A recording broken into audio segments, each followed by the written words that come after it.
आजको दिनमा मालिकको मुखबाट यस्तो कुरा सुन्नु पर्ला भनेर मैले कहिले सोचेको पनि थिइनँ।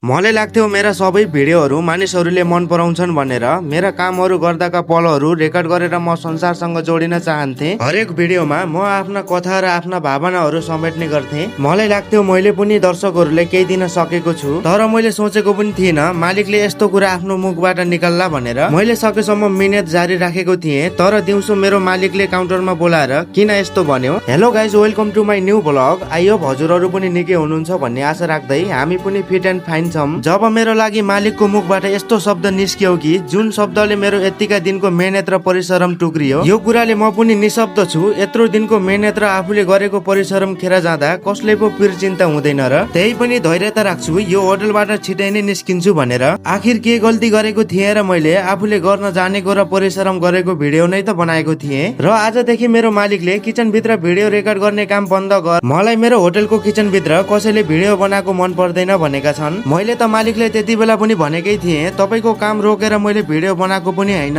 र बनाउने पनि छैन। मैले त आफ्नो खाली टाइम र फुर्सद निकालेर मात्र बनाउने गर्छु। मलाई मेरो काम गर्न किन रोक्नुहुन्छ भनेर रिक्वेस्ट गर्दा पनि मानेका थिएनन्। तर जे जस्तो भए पनि मैले भिडियो बनाउन चाहिँ छोड्दैन। के भयो त किचनमा नभए बाहिर बाहिर रमाइला रमाइला भिडियो बनाएर दर्शकहरूलाई देखाउँला। अब होटलतिरको भिडियो र मैले जानेको किचन लाइनको भिडियो त सायद यो होटलबाट रिजाइन भएपछि या अर्को होटलमा जोइन भएपछि मात्र बनाउन पाउँछु होला। गाह्रो त हुन्छ, तर केही छैन। जतिसुकै दुःख भए पनि आफूमा धैर्यता राख्नु नै हाम्रो ठुलो बल हो। निरन्तर दिँदै जान्छु। आशा गर्छु एक दिन कसैले रोक्न सक्ने हिम्मत कसैको हुने छैन। हाम्रो साथीहरूले काम गर्ने होटलमा पनि भिडियो बनाउन दिँदैनन् कि मैले गर्ने होटलमा मात्र हो, कमेन्टमा भन्नुहोला भन्दै। आजको लागि यति नै, भेट्नेछौँ हामी अर्को भिडियोमा। त्यति बेलासम्म सबैलाई बाई बाई।